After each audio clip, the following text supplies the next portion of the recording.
For 60 years, we made chips better by shrinking transistors. Today, they're just a handful of atoms wide, but artificial intelligence doesn't stop, and the energy it consumes is already outpacing what the power grid can deliver. What if the next breakthrough in computing isn't hidden inside the transistor at all? What if it depends less on making transistors smaller and more on reducing the distance information must travel between them?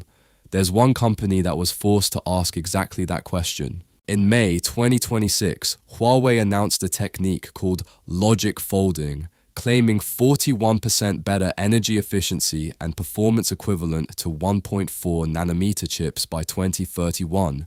Without the advanced lithography machines, they've been blocked from accessing.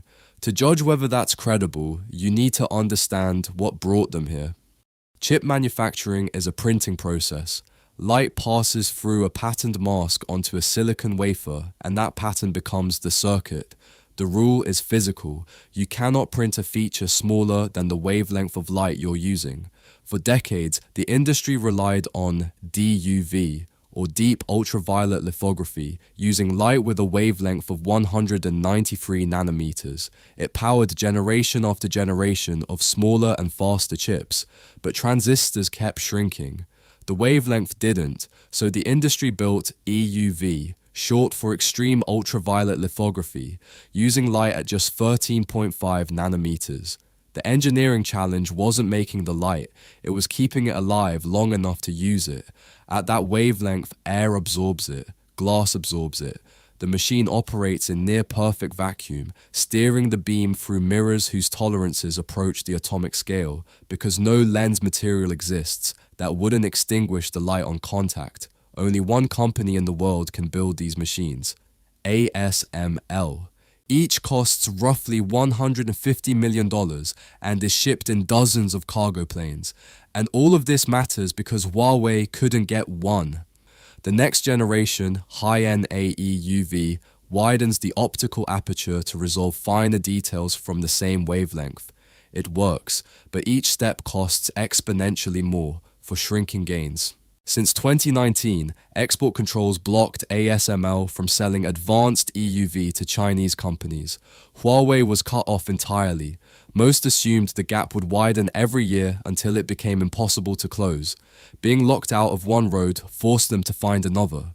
Instead of making transistors smaller, they started asking whether the wires between them had become the real problem. And their answer became what Huawei now calls the Tau scaling law, a new framework built not around shrinking, but around time. Engineers spent decades making transistors faster, then they found something unexpected. The limiting factor wasn't the transistor itself, it was the wiring between them.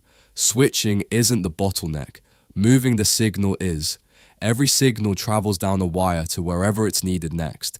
The time that takes follows a simple equation. Tau equals R times C, resistance times capacitance. Both grow with wire length. Halve the distance and the delay shrinks by a factor of 4. That single variable, tau, the time constant, is what the Tau scaling law is built around. Stop chasing a smaller size and start optimizing for a shorter tau.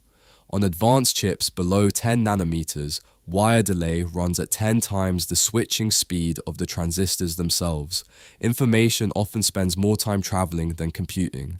The semiconductor industry built its roadmap around one assumption: smaller transistors meant better computers. But a second constraint was quietly growing the whole time, and shrinking transistors makes it worse.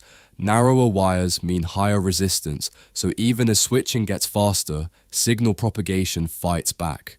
When interconnect delay becomes the binding constraint, it's no longer about how many transistors fit on a die. It's about how little distance the critical signals have to cover. Think of a river delta. Water travels enormous distances across flat terrain, losing energy the whole way. Now picture a mountain stream. Same destination, terrain drops vertically, distance collapses. That's the geometry behind logic folding.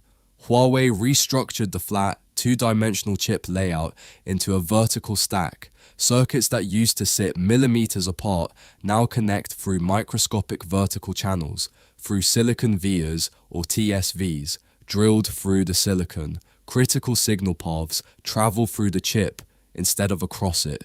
This is different from conventional 3D stacking, which packages finished chips together after the fact, the internals still 2D. Logic folding happens at the design stage. Circuit topology is built around the vertical dimension from the start, with the tightest timing paths routed to exploit shorter vertical distances.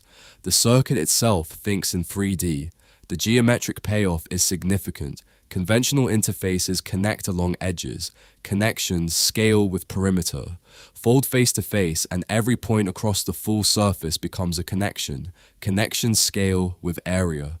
For a 20mm chip, Huawei's figures put that shift at roughly 12,000 connections to 1 million between layers, around 100 times more bandwidth from a change in geometry alone. Huawei's Kirin 2026 ships this autumn. Their previous generation reached 155 million transistors per square millimeter after 3 years.